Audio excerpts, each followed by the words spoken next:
Sean todos bienvenidos y bienvenidas a este nuevo Diálogos DW Academy, en donde queremos generar un espacio de conversación alrededor de cómo ejercer el periodismo desde el exilio, una de las afectaciones de la libertad de prensa y de las formas para ejercer el oficio más dramáticas que podemos apreciar hoy en día. Y para eso tenemos unos invitados que nos van a compartir sus experiencias, cuáles han sido sus aprendizajes y los retos que han enfrentado.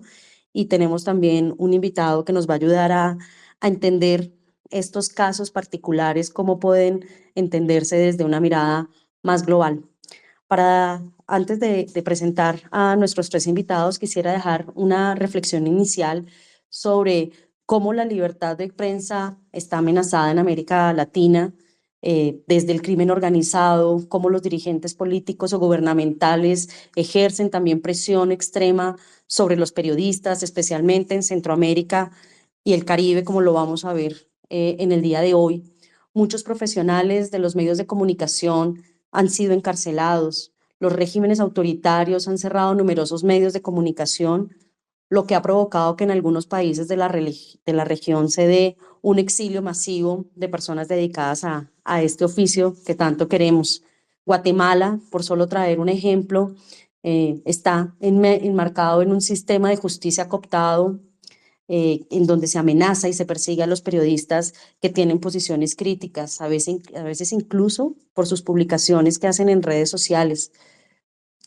No muy lejos está El Salvador, con las tendencias autoritarias que incluso obligan a los medios de comunicación establecidos a exiliarse.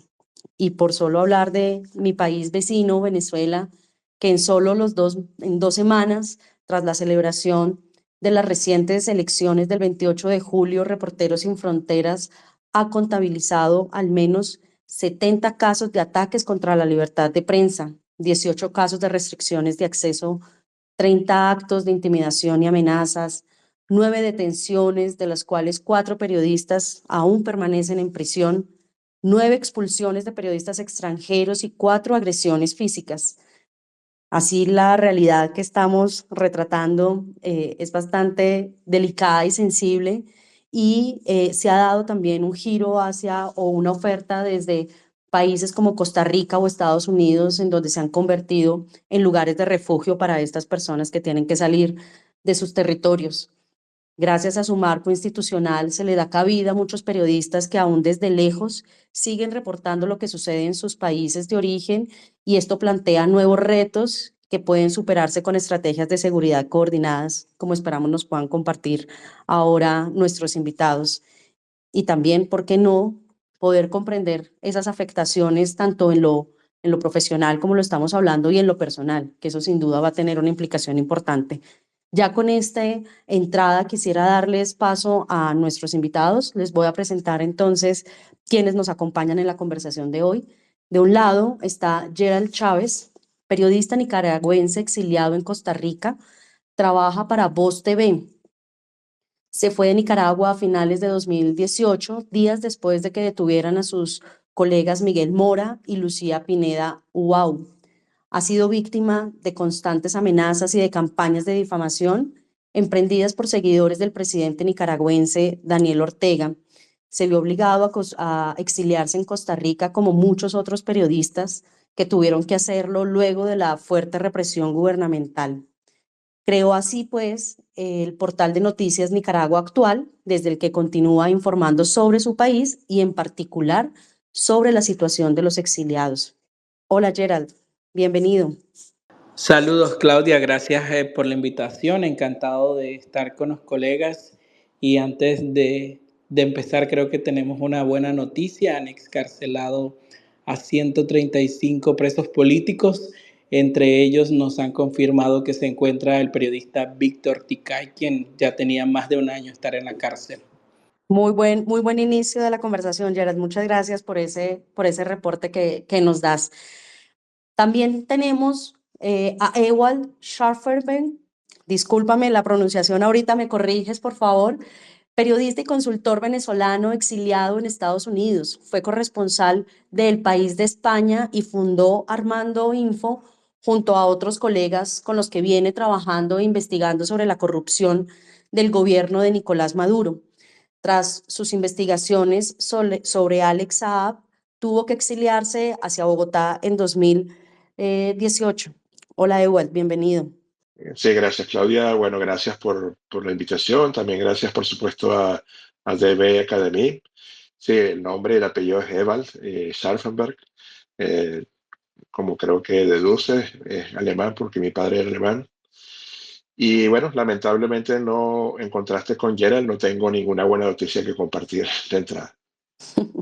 Gracias, Eduardo. Al menos que podamos reflexionar sobre cómo estamos ejerciendo el oficio y poder alzar la voz de cómo lo vienen trabajando ustedes desde estas condiciones adversas. Muchas gracias, Ewald. Y por último nos acompaña Johannes Metzler. Él es director de la Unidad de Iniciativas Estratégicas de la DW Academy, que incluye una serie de proyectos e iniciativas importantes con alcance global. Ha impulsado de una manera muy intensa y muy concentrado el tema de seguridad de medios para el canal alemán y toda la organización, y cómo orientarlo a que se convierta en un campo de acción como ocurre en este momento. Participa permanentemente en espacios internacionales como expertos en temas de medios y libertad de expresión, como recientemente lo hizo en UNESCO París, y acompaña iniciativas como la ACOS, Alianza para la Seguridad de Periodistas. Bienvenido, Johannes, gracias por estar acá. Muy buenas tardes, Claudia. Es un placer estar aquí y quisiera resaltar que de alguna manera todos las y los periodistas que están aquí, esta conversación que vamos a tener hoy es realmente una conversación involuntaria, ¿no? Hablar sobre el exilio, nadie quiere estar en el exilio y el periodismo debería de ser posible en nuestros países y no solamente desde lejos como hemos aprendido que las y los periodistas debemos estar en el lugar de los hechos y eso muchas veces ya no es posible. Así que gracias por la invitación. Gracias, Johannes. Sin duda estamos hablando desde un lugar no deseable, pero es una realidad que vale la pena que la sigamos reflexionando y alzando la voz. Sin duda es muy importante poder dar espacio para este tipo de conversaciones que nos permita entender un poco los fenómenos sobre los que trabajamos y los marcos en los que trabajamos para que día a día quizás podamos pensar en que pueda cambiar esos escenarios. Y precisamente para dar inicio entonces a esta conversación, quisiera preguntarles a Ewald y a Gerald que nos pudieran contar en qué contexto. Ya yo les di una pequeña introducción, pero que nos pudieran contar de manera más detallada cómo fue que ustedes salieron de su territorio y cuál fue el contexto en el que tuvieron que tomar esta decisión. Si quieres, Ewald, bienvenido, empieza tú. Sí, gracias, Claudia, de nuevo. Bueno, en efecto, como dijiste en la introducción, yo debí salir de mi país en 2017 y llegué a Bogotá, donde estuve 5 años y bueno, al ganar el Petro en Colombia me vine y desde hace 2 años vivo aquí en Miami, en Estados Unidos, pues, ¿no? Y yo debí salir, por supuesto es un relato que podría ser más complicado y largo, pero en aras de la síntesis lo hago corto.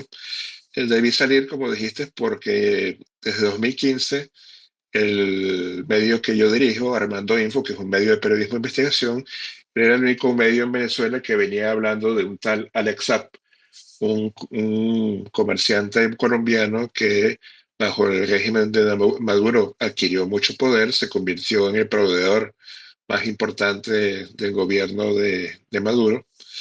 Ah, y ningún otro medio lo nombraba, hasta tal punto que cuando finalmente debemos, y hablo en plural porque también 3 de mis colegas tuvimos que irnos en ese momento de Venezuela, cuando debíamos dejar Venezuela, hasta entonces nadie lo había nombrado y de hecho muchos de nuestros colegas casi que les parecía que era algo tonto que tuviésemos que irnos al exilio porque este señor Alex Saab nos demandó por difamación e injuria.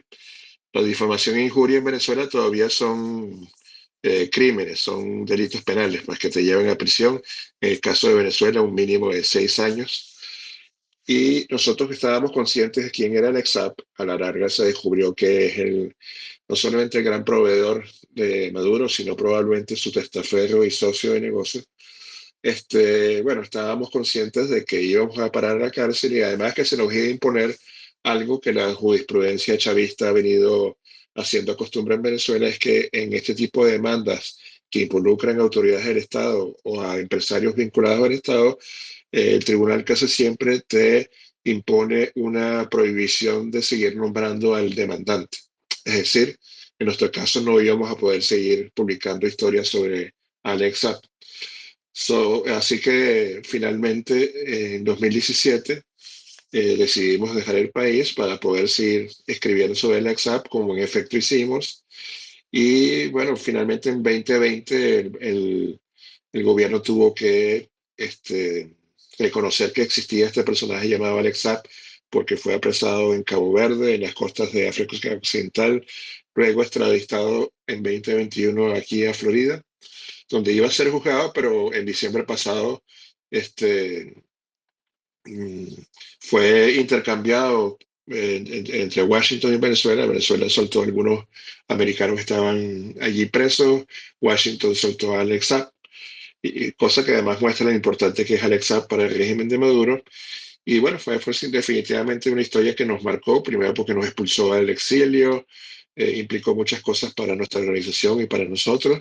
Y es de tal importancia, Claudia, ya para cerrar, que hace poco tuve una gran oportunidad, que diría el privilegio de producir un documental con PBS, que es la cadena de televisión pública aquí en Estados Unidos, y que lo difundimos por el programa Frontline, que es un programa legendario aquí en Estados Unidos de documentales, sobre esta historia de Alex Saab y cómo nos afectó, pues, ¿no? Y eventualmente a quien le interese le puedo compartir el link a ese documental. Excelente, Ewell. Sería genial si en la conversación que estamos teniendo puedes compartir el documental, que yo creo que estaría muy interesante poderlo compartir y que pueda llegar a muchas personas. Gerald, cuéntanos, aquí Ewell nos habla de un contexto político bastante adverso. El caso de ustedes no fue muy lejano a este, ¿no? Cuéntanos cómo fue la situación para tu salida de Nicaragua. Bueno, sí, creo que entre los mismos regímenes hay un patrón muy identificado y es callar a la prensa independiente. Desde el 2007, Daniel Ortega retomó el poder, aplicó un método de censura que no le permitía el ingreso a medios de comunicación independientes y así fue adquiriendo medios de comunicación radiales y televisivos que actualmente controlan más del 90% de las televisoras y radios de comunicación. Lamentablemente, hoy día en Nicaragua no existe periódico. El único país, creo que del mundo, que no existe un periódico. Daniel Ortega cerró el diario La Prensa, obligó a cerrar al Nuevo Diario, que era un periódico también escrito y publicado en papel. Pues allanaron 100% noticias y a raíz de la crisis del 2018 lo que pudimos ver es que eh, querían callar a la prensa independiente, que no se siguiera evidenciando lo que para el país, las denuncias ciudadanas y las protestas que estallaron en contra de unas reformas fallidas al Seguro Social y también lo que no pudo asumir ni controlar el gobierno de Nicaragua en ese momento, en el 2018, y lo que hemos visto es que los únicos bastiones que quedaban en el país era la Iglesia Católica, pero la Iglesia Católica actualmente guarda un silencio y es que ha llegado la represión hasta ese nivel donde han encarcelado a religiosos, a varios obispos que han estado detenidos y los periodistas pues no se han escapado de eso. Habemos más de 200 periodistas fuera del país desde el 2018, según el más reciente informe de este año de la Organización Periodistas y Comunicadores Independientes de Nicaragua, PECIN, y han comenzado en grados. Primero empezaron con periodistas de televisión. Yo trabajaba para televisión en el 2018. Cuando salí a Nicaragua fue exactamente el 30 de diciembre del 2018. Varios colegas de la televisión tuvimos que salir luego de amenazas que se traducieron en vandalización de nuestras casas, amenazas de muerte, llamadas telefónicas. Y posteriormente, ya estos 6 años de crisis en el país, varios colegas actualmente, en julio de este año, allanaron casas de periodistas que estaban retirados, que ya no ejercían la profesión, hasta ese grado eh, de esquizofrenia que existe por parte de este régimen autoritario. En Costa Rica lo que hemos hecho la mayoría de periodistas donde nos encontramos es reinventarnos para seguir informando. A veces pues cuesta mencionar qué es lo que uno ha atravesado a lo largo de estos años, pero creo que la misma historia de todo el periodismo, y es que hacemos el periodismo por vocación, por amor y para seguir informando, algo que nos mantiene vivo, seguir informando desde el exilio ha sido que nuestra audiencia principal en nuestras métricas está en Nicaragua. Más del 60% de la gente que consume nuestro contenido, por ejemplo, en YouTube, donde nosotros tenemos casi 100,000 suscriptores, nosotros vemos que YouTube es el principal canal de audiencia en Nicaragua, en Facebook y en demás redes sociales. Entonces, como lo mencionaba ahorita, teníamos un periodista preso, Víctor Ticay, y esta mañana, luego pues de una conversación, una petición que hizo el gobierno de Estados Unidos, de Joe Biden y Kamala Harris, con el gobierno de Guatemala, se logró la excarcelación de 135 prisioneros políticos. Víctor Ticay era un preso político, era el único periodista preso en ese momento, tenía más de un año de estar en la cárcel y habían 2 mujeres que se encontraban en situación de desaparición forzada, pero de esa todavía no tenemos información. El panorama sigue siendo de que en Nicaragua no existe libertad de expresión, no existe libertad de prensa y que el último bastión que todavía permanece es el periodismo. Gracias, Gerald, por esta introducción que nos haces y ahorita planteaste unos aspectos que queremos trabajar, conversar más adelante sobre las formas, cómo se las han arreglado ustedes para poder continuar investigando e informando. Ahora quisiera preguntarle a Johannes, ¿en qué medida estos dos casos representan una problemática cada vez más generalizada a nivel global?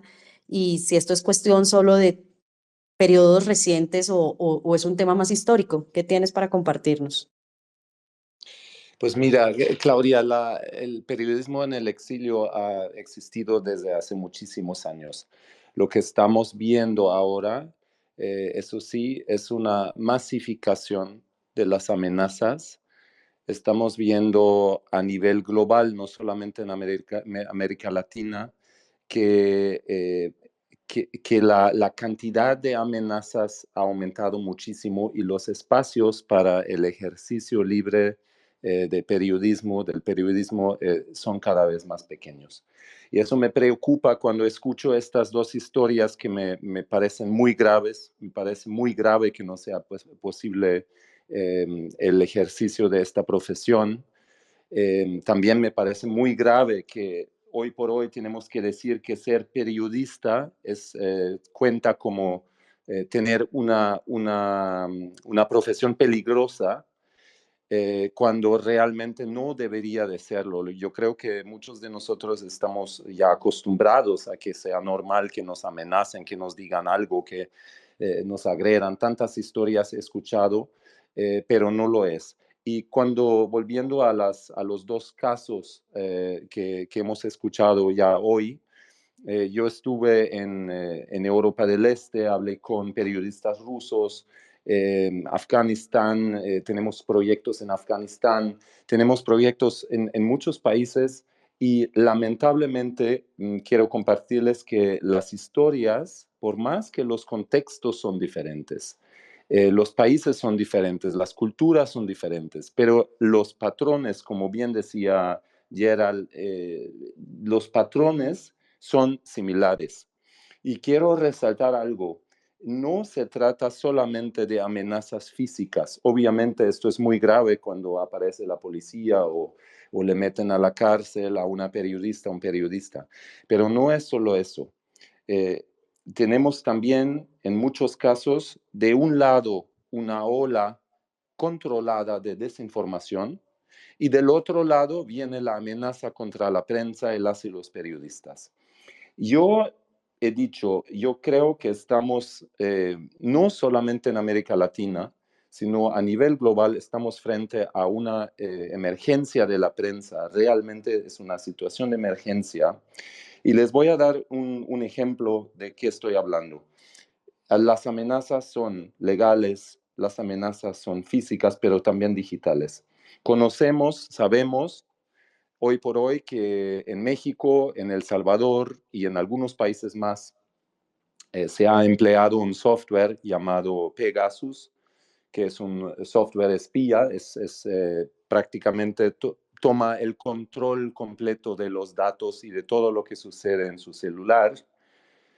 Pero siempre nos enfocamos obviamente mucho en América Latina. Desde el 2011 hasta el 2023, 74 gobiernos de este planeta han adquirido este software o programas similares de espionaje. Y muchos lo han empleado en contra de la prensa y de las y los periodistas independientes. Esto es muy grave y a mí me parece que cada caso es un caso grave, pero también tenemos que hablar que esto ya se masificó y es una enfermedad global que estamos padeciendo de ataques contra la prensa. Johannes, quisiera continuar contigo. Aquí nos estás dando como un panorama de esta afectación en el oficio periodístico y una mirada muy desde las acciones y las afectaciones para los periodistas. Pero es claro que el impacto que genera el exilio no es solo en cómo se hace y se ejerce el oficio, sino el impacto que puede generar en términos de desinformación para la población. ¿Cuáles crees que son esos riesgos o de qué manera se afecta la ciudadanía con el ejercicio de hacer el periodismo desde el exilio? Yo creo que yo he trabajado muchos años como periodista y yo creo que lo he dicho al principio, los periodistas debemos estar en el lugar de los hechos, debemos tocar las cosas, debemos mirar de cerca lo que está sucediendo para evaluarlo, para transmitirlo, para cumplir con nuestra función de informar. Y de por sí me parece una situación artificial estar en el exilio, lejos, dependiendo de informantes que corren en muchos casos riesgo de perder la vida o van a ser metidos a la cárcel cuando se descubra que estén trabajando como periodistas o como informantes. Y me parece de por sí una situación difícil, ¿no? Informar desde lejos. Es una construcción que sí puede funcionar, pero es una construcción de emergencia. Lo hemos escuchado hoy, los dos grandes periódicos en Nicaragua ya no existen más. Y a largo o a mediano largo plazo, estamos hablando de un empobrecimiento del ecosistema informativo. ¿Qué es lo que quiero decir con eso? Por un lado, es mucho más difícil sobrevivir como medio en el exilio, ¿no? Dadas las condiciones de financiamiento, ya no tengo las empresas locales que quizás me dan un poquito de dinero para sus comerciales. Entonces ya de por sí es una situación en la que es muy precaria fundar un medio y asegurar su financiación, a no ser que yo tenga mi cuenta bancaria llena, ¿no? ¿Y quién lo tiene? Entonces, es difícil la financiación y esto nos lleva a una situación en la que en el mismo país, y otra vez estoy hablando no solamente de América Latina, sino de una situación global. Los países cada vez más autoritarios, muchos medios se cierran, ya no existen más, ya no pueden, las y los periodistas salen del país, o ya no hay cómo porque falta los comerciales del Estado, ¿no? Entonces ya no hay cómo financiarlo. Por otro lado, se fundan medios en el exterior y es muy difícil a mediano o largo plazo mantenerlos. Y estas son, no nos engañemos, no es que cada país necesita un periódico y un canal de televisión. Este es un empobrecimiento. Hay voces que ya no se escuchan. Hay voces que ya no aparecen en los medios. Y esto es dramático porque falta información para la población, faltan voces divergentes, a final de cuentas, falta el ingrediente básico para el intercambio democrático, para el juego democrático. Y este ingrediente básico es, digamos, es una sopa diversa con muchos ingredientes, muchas voces y una discusión sobre cuál sería el mejor camino. Estamos perdiendo el ingrediente básico para la democracia. Y quien me diga ahora, es que ya no tenemos desde hace muchos años, no tenemos democracia, sí, pero necesitamos estas voces para, si no existe, las necesitamos para construirlas. Gracias, Johannes. Aquí nos planteas unos retos importantes sobre el cómo hacer entonces este periodismo a la distancia. Gerald, ahorita Johannes nos estaba mostrando como las dificultades que se enfrentan para hacer el periodismo desde el exilio y quería que nos pudieras contar desde la experiencia de ustedes cómo lo han afrontado, cuáles han sido esos retos. Quizás poder presentar un par de retos para que nos alcance el tiempo para las otras preguntas, pero que nos pudieras resaltar puntualmente de esos retos que han enfrentado particularmente ustedes. Sí, creo que el principal ha sido la autosostenibilidad. Si bien es cierto, en Nicaragua, pues nosotros teníamos nuestra casa, teníamos nuestro trabajo, recibíamos un salario. Estar en el exilio ha sido reinventarse para seguir haciendo periodismo y hacer periodismo en esta coyuntura en Nicaragua ha sido más difícil, más costoso por el tema de la seguridad. Ya casi personas que estaban estudiando periodismo han optado por no seguir estudiando periodismo o por no ejercer la carrera por el mismo temor a la persecución. Y es que hoy en día no hay un relevo generacional de periodistas en Nicaragua. Esa es una alarma que debería de ser preocupante no solo para Nicaragua, sino también para la región. Entonces, hacer periodismo es más costoso cuando estamos fuera y el relevo generacional de periodistas. Puede que yo tenga 33 años, pero ya no hay más. Las academias también fueron cerradas por el régimen, tomó control él y están imponiendo, ya no hay un pensamiento crítico y no se está inculcando eso. Algo que yo puedo destacar es que ha sido la audiencia quien ha mantenido a los periodistas compartiendo sus informaciones. Al inicio hubo mucho apoyo de la audiencia, pero ya 6 años de crisis, obviamente, pues esto impacta y mucha gente, hoy día, la gente tiene temor de compartir en Nicaragua una publicación de una noticia. Puede que la gente lo vea, pero no reacciona ni comenta. Entonces eso es un gran desafío, poder seguir llevando la información mientras no corten el acceso a redes sociales o el Internet a Nicaragua. Gracias, Gerard. Ahí planteas un tema bastante delicado y es que nos quedemos sin periodistas en nuestros territorios, bastante sensible. Ewald, adicional si quieres agregar algo de esta pregunta, quisiera adicionarte la siguiente y es, ¿se merece seguir luchando de esa manera, informando desde el exilio, a pesar de esos retos que nos vayas a compartir? ¿Vale la pena continuar esta lucha? Sí, uniendo las dos preguntas, es obvio que cuando tenemos que dispersarnos por el mundo, eso tiene graves consecuencias en términos de coordinación, pues, ¿no?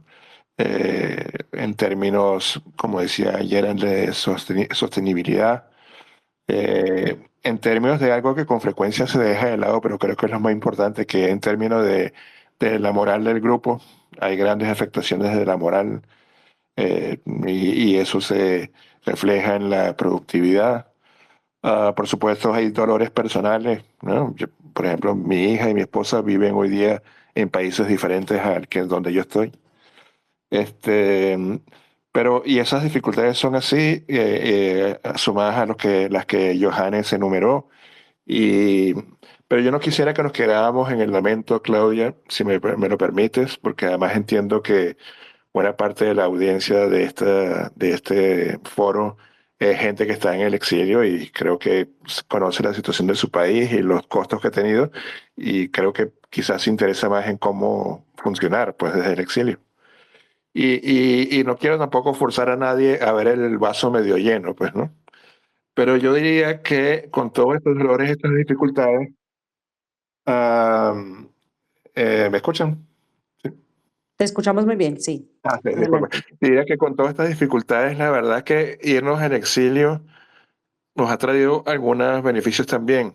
Y ojo, quisiera subrayar que, y para, digamos, nuevamente evitar la tentación de solamente hablar de quejas y lamentos, tengo la certeza de que quienes hacemos el periodismo desde el exilio somos los afortunados, ¿no?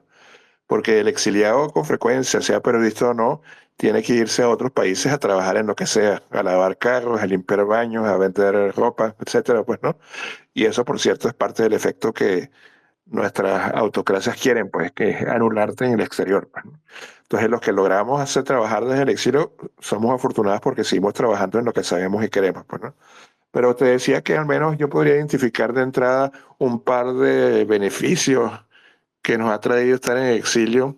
Y una importantísima, Claudia, Johannes, todos, es que hemos tenido acceso a fuentes que desde Venezuela nunca habríamos conseguido, pues, ¿no? Por ejemplo, me refiero a acceso a agencias de inteligencia, acceso a bufetes internacionales como fuentes, me estoy refiriendo a investigadores, etcétera, que desde Venezuela nunca habríamos tenido acceso por razones geográficas, prácticas, de seguridad, etcétera, pues, ¿no?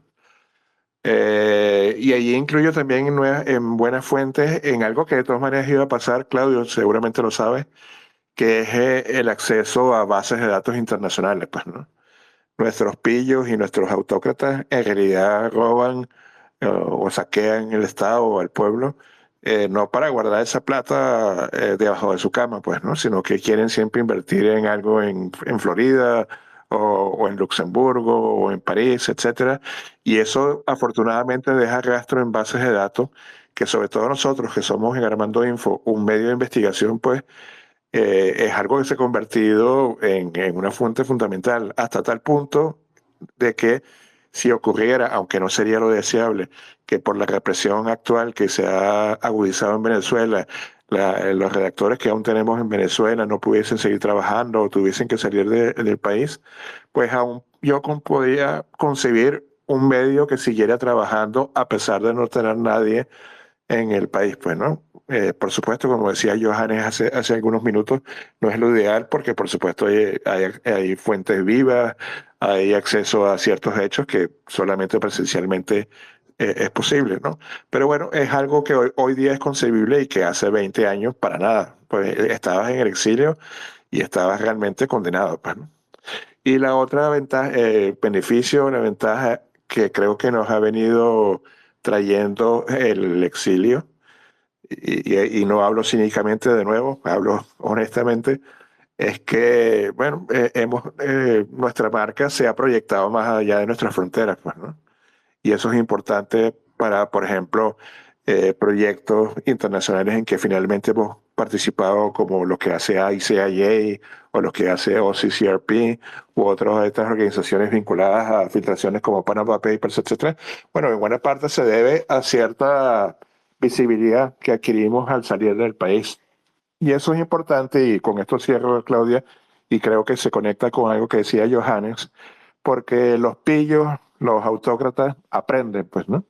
No son tontos, aprenden. Y se han dado cuenta de que esas acciones que hacía el gorilato latinoamericano clásico, que era asesinar a un periodista, ponerlo preso, cerrar un periódico, son cosas que, aunque por supuesto mandaban un mensaje de intimidación a la prensa, al resto de la prensa, etcétera, sin embargo en sí mismo eran noticias, pues, ¿no?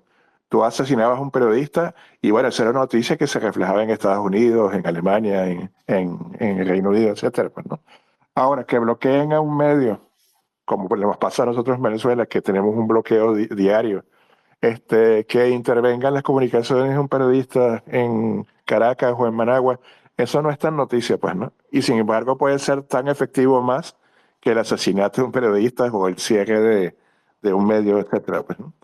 Entonces, bueno, un poco estábamos atrapados en eso y, por supuesto, pagando un costo muy alto, cuando salimos al exterior, pues encontramos que una solidaridad de otros medios, otros colegas, etcétera, que además nos ha permitido hacer cosas, alianzas, coberturas, etcétera, que de otra manera no hubiésemos podido hacer. Gracias, Ewald. Quizás por ahí también queríamos llevar la conversación hacia esas nuevas posibilidades que se abren y también a cómo se van reinventando en medio de estas adversidades. Quería transmitirle también esta pregunta a Gerald, ¿cómo se les han arreglado? Aquí ya igual nos contaba algo de Armando Info, que pudo tener una apertura mayor a nuevos públicos, a nuevos accesos de información, nuevos enfoques también. ¿Cómo lo han afrontado ustedes, Gerald? Sí, la primera instancia a quien recurrimos cuando hicimos Nicaragua Actual, que lo hicimos desde el exilio en Costa Rica, fue con audiencia. Nosotros empezamos con un teléfono celular y un micrófono de solapa, con eso transmitíamos diariamente lo que pasaba en Nicaragua, lo hacíamos 2 veces al día. Posteriormente, pues ya hicimos el canal de YouTube como a la semana y transmitíamos en Facebook. Estábamos a punto de cerrar porque nosotros vivíamos en un apartamento, los 4 fundadores del medio. Obviamente teníamos que pagar ese lugar, energía, comer.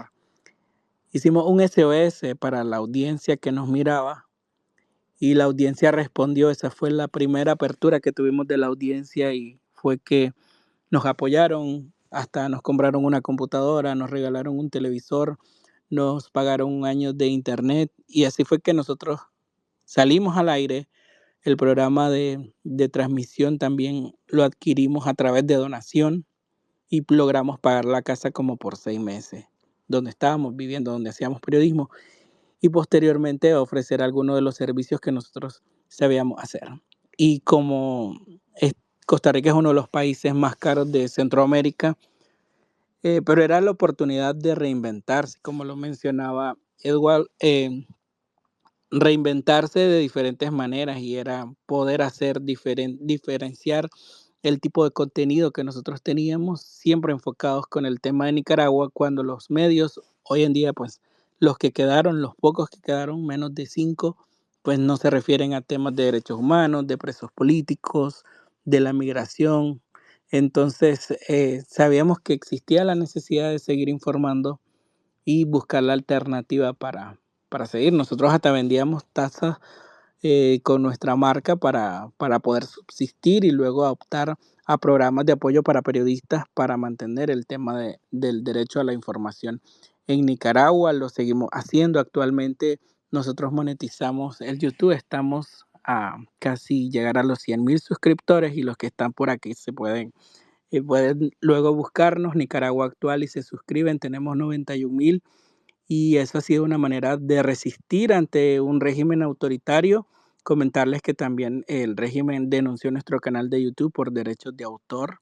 Estuvimos 6 meses fuera de línea y esos han sido ataques dirigidos desde Nicaragua para censurar a medios de comunicación. Lo hicieron con Confidencial, con 100% Noticias, para intentar silenciar a los medios. Actualmente eh, estamos divididos, un grupo se encuentra en Estados Unidos, el otro en Costa Rica y en Nicaragua de alguna manera pues tenemos presencia para cubrir algunos temas. No se puede hacer periodismo, los periodistas independientes no pueden cubrir eh, ningún hecho, ningún suceso, para poner este ejemplo. Entonces hay que buscar alternativas y la audiencia a través de sistemas de donación, la gente puede seguir apoyando para que el periodismo siga funcionando, siga sirviendo. Gracias, Gerald.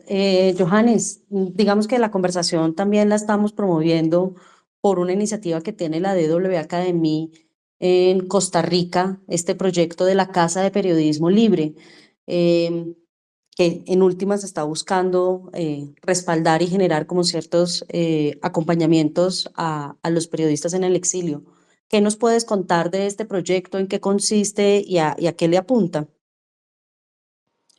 Pues hace más o menos 2 años hemos hecho un sondeo para conocer más sobre las necesidades que el periodismo en el exilio y los problemas de seguridad en general están generando a nivel global. Y uno de los resultados fue, y me parece que la conversación que estamos teniendo aquí es la mejor muestra de ello, es que no debemos de ninguna manera, y no lo hacemos en DW Academy, ver a las y los periodistas exiliados como víctimas. Pues obviamente son víctimas de persecución, pero lo que se está creando, y hemos escuchado estas historias hoy de gente tan valiente como ustedes dos que pues recomienza en el exilio. Hay mucha fuerza, hay mucha solidaridad, hay mucha voluntad, incluso hay maravillosos proyectos de periodismo colaborativo que han nacido a raíz del exilio y lo hemos escuchado hoy. Hay más conexión quizás que antes. Todo esto suma a que, uno, no estamos como organización internacional, nuestro apoyo no se dirige a víctimas, se dirige a personas que sí necesitan asistencia en algunos casos, pero de una manera, digamos, de ayuda para la autoayuda, uno. Y dos, el exilio, por más que lo quisiéramos, no es un lugar seguro. También lo hemos escuchado hoy, hay muchas agresiones transnacionales, la persecución digital sigue, incluso a veces en algunos casos la persecución física, por lo cual el exilio no es el paraíso donde uno llega y ya todo está bien, sino al contrario, hay una gran necesidad de capacitación. Hemos escuchado hoy en diferentes ocasiones el tema de la viabilidad de medios, es decir, entre otras cosas, la financiación del medio en el exilio. Pero también hay problemas de seguridad digital, hay problemas, también lo hemos escuchado, psicológicos, simplemente porque algunas personas están lejos de su familia. A veces la familia todavía está en el país de origen. Por lo cual hay una gran necesidad de asistencia, ¿no? Y con base en esta recopilación de necesidades, hemos decidido con fondos del gobierno alemán de fundar una casa para el periodismo libre en Costa Rica. Esta casa, la idea es brindar un espacio, no ser la solución para todos los problemas. No es una caja con moneditas de oro, no, pero sí es un espacio un espacio seguro en el que las asociaciones de periodistas se pueden encontrar. Incluso que puede ser un espacio para organizaciones internacionales, para hablar, para ponerse de acuerdo, que no haya 3 programas de becas y falta otra cosa. Entonces, un espacio, un techo común para trabajar juntos, para capacitar, incluso para entre diferentes organizaciones internacionales, tener un solo lugar al cual acudir, donde hay asistencia, donde hay, por ejemplo, cosas como apoyo psicológico, ese tipo de cosas. No es, por el momento estamos apenas iniciando el proyecto. Creo que es muy innovador en el sentido de reconocer que los fondos, sobre todo en el contexto centroamericano, los fondos son limitados de todos los donantes y las necesidades son muy grandes. Sin embargo, es un espacio que pretende reunir esfuerzos y realmente hacer que hablemos entre todos y veamos qué es lo que se tiene que hacer y cómo se tiene que hacer. Entonces, esta es una idea con la que he soñado, la verdad, por varios meses y este año, hace pocos, pues ahora se está haciendo una realidad. Recordándoles, de paso, que Costa Rica es de los países que son, como se ha mencionado hoy también ya, que son de acogida, que reciben periodistas de otros países, también países vecinos, y ayudan en ese sentido. Gracias, Johannes, por presentarnos este programa que recién está abriendo la DW Academy. Ya vamos cerrando la conversación del día de hoy para tratar de cumplir con los tiempos que nos hemos trazado de tener una conversación de 1 hora. Quisiera hacerle una pregunta a cada uno a modo de conclusión de esta conversación. Y quisiera iniciar con Gerald frente a esta iniciativa que está presentando la DW Academy. ¿Qué esperarías que esta iniciativa o iniciativas similares brindaran? ¿Qué tipo de apoyo, digamos, para el trabajo de ustedes? ¿Qué esperarían que se pudiera estar ofreciendo y que ustedes pudieran encontrar allí? Nosotros ya empezamos a utilizar la Casa para el Periodismo Libre, lo hemos hecho en algunos encuentros con periodistas. Creo que es una oportunidad también para que los colegas tengan un lugar digno para poder trabajar. Si bien es cierto, solo los que están en el exilio saben las pocas condiciones en las que uno trabaja. Por ejemplo, nosotros trabajamos desde nuestra casa, pero este espacio que se ha creado en Costa Rica, pues es la oportunidad para algunas colegas que a lo mejor solo tienen un cuarto donde viven, pero ahora tienen un espacio para trabajar y ya conocemos de algunos casos de periodistas mujeres y algunos hombres que ya comenzaron a utilizar la casa para poder trabajar en un espacio donde tengan internet, en un espacio seguro, porque la casa también de eso partimos, es un lugar seguro donde pues la persecución transnacional no pueda alcanzar, y en eso hay que hacer hincapié que el lugar pues sea demasiado seguro y donde pues tenga las condiciones mínimas. Allá hemos visto que se han colocado algunos espacios de trabajo, micrófonos o algunos estudios, y creo que esto pues es un aporte de ustedes para que el periodismo siga. Yo creo que si el periodismo no se une como lo hemos hecho para algunas coberturas, para algunas alianzas, el periodismo ya hubiera desaparecido, y creo que eso es lo que los gobiernos autoritarios, los enemigos de la democracia, de las libertades, no pueden, y es someter al periodismo que mantiene un compromiso con la audiencia, un compromiso con la verdad y un compromiso por la justicia. Obviamente pues nosotros queremos hacer el periodismo, como lo mencionaba, este, el periodismo se debería ejercer desde el lugar, no desde el exilio, y nosotros creemos eso y esperamos que algún día podamos volver a hacer periodismo desde Nicaragua. Muchas gracias, Gerald, por este cierre y por tu participación en el día de hoy. Ewald, aquí estás conociendo como esta iniciativa. Quisiera preguntarte qué pasos son necesarios para que a nivel regional podamos asegurar el libre ejercicio del periodismo y el cumplimiento de los derechos al acceso a la información y a la libertad de prensa. ¿Qué crees que es importante tener en cuenta en las condiciones con las que se está ejerciendo el periodismo, particularmente ustedes? Sí, gracias, Claudia. Bueno, tendría muchas reacciones y ocuparía mucho tiempo a tu pregunta, ¿no? Pero aprovecho el pie que me das para referirme a algo que no sé si, por ejemplo, esta iniciativa de DB Academy la contempla o no, pues no. Pero un aspecto que, hablando estrictamente de periodismo en el exilio, creo que por lo general los donantes y las organizaciones internacionales tienen desatendida. Y me refiero es a ayuda al proceso de migración y al mantenimiento del estatus migratorio de los periodistas. Y quisiera ilustrarte rápidamente, porque sé que se está acabando el tiempo, este punto con el caso nuestro. Cuando salimos de Venezuela, tres de nosotros nos instalamos en Colombia, en Bogotá, donde, como sabes, Claudia, el Estado y la población ha sido muy receptiva con los venezolanos, etcétera. Pero a pesar de ese clima favorable, por ejemplo, en 5 años que estuve en Colombia, nunca logré el estatus migratorio que yo estaba solicitando, que no era asilo, sino un estatus que en Colombia se llama de profesional independiente, una visa de profesional independiente.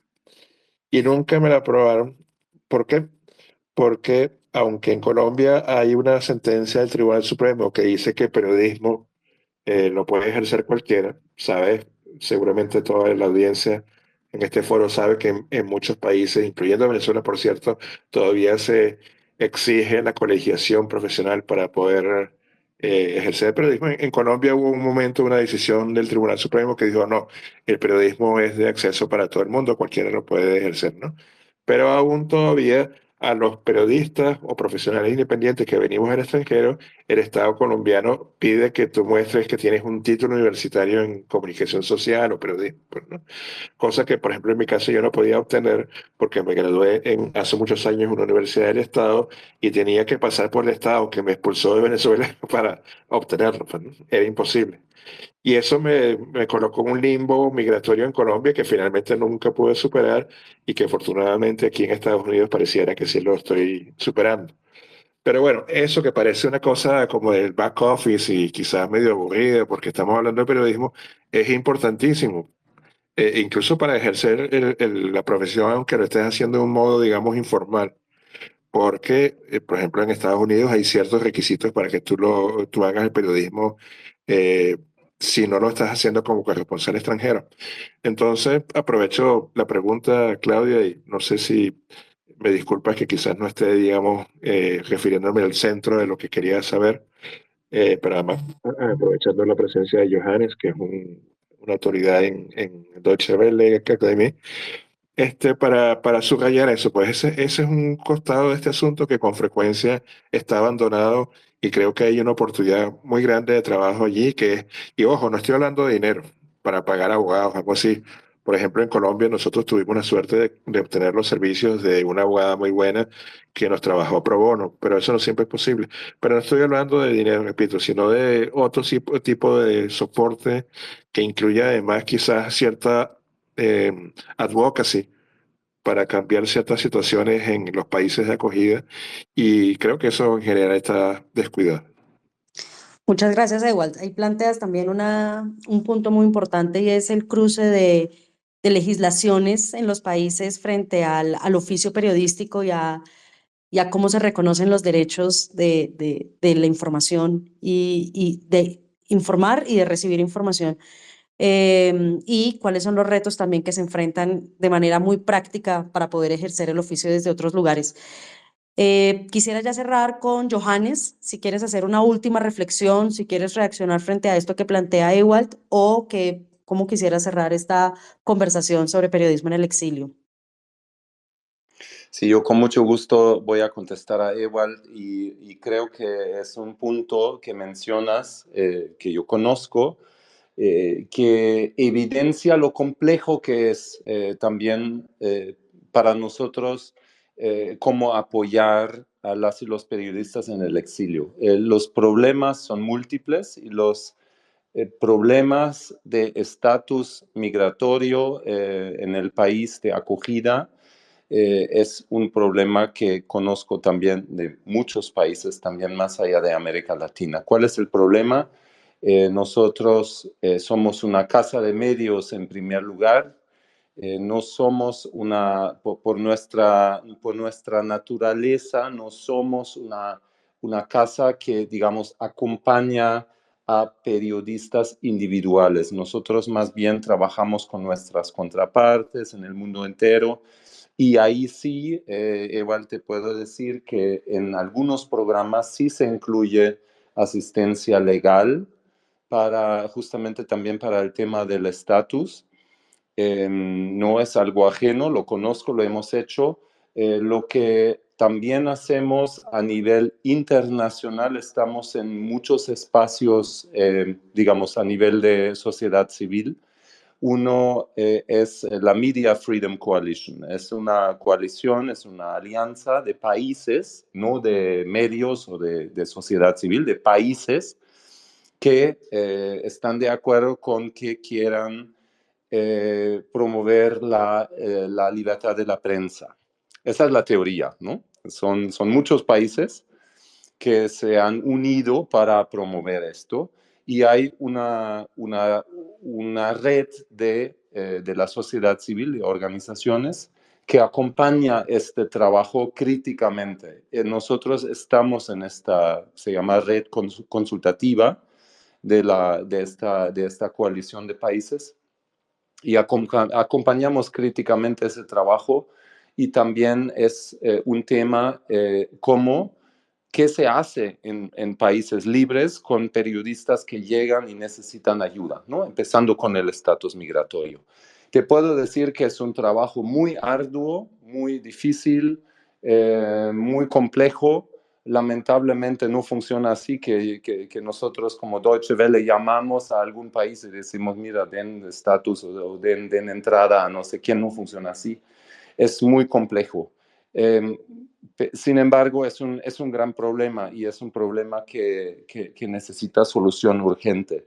Por eso, en cada espacio en el que estoy, pongo en la mesa estos temas también a un nivel, digamos, más internacional para señalar ese problema. Y vuelvo, y con eso cierro, Claudia, vuelvo a decirlo, estamos realmente a una situación muy crítica a nivel mundial, es una emergencia de la prensa y solo quiero felicitar a mis colegas aquí, también a las y los que nos escuchan y que trabajan desde el exilio y mantienen viva esta llama del periodismo y de la información que es tan necesaria en este mundo, la información veraz y verificada. Y creo que es increíble lo que se está haciendo a pesar de toda esta emergencia que estamos viviendo. Es algo maravilloso. Muchísimas gracias, Johannes, a Gerald y a Ewald por este espacio de conversación, de reflexión, también quizás de desahogo y de poder tener esta perspectiva que nos invitaba Ewald de cuáles alternativas tenemos para también maniobrar en medio de las adversidades que se tienen de ejercer el oficio desde lugares que no les son propios, no son los desde donde vienen naturalmente. Entonces, muchísimas gracias a todos y todas por la escucha, por participar en este diálogos y esperamos que podamos tener la oportunidad el próximo mes de seguir con nuevas conversaciones sobre el oficio y sobre cómo generar mejores formas de hacer nuestro trabajo para tener una ciudadanía mejor informada. Muchas gracias, Gerald, Ewald y Johannes, y nos vemos en una próxima.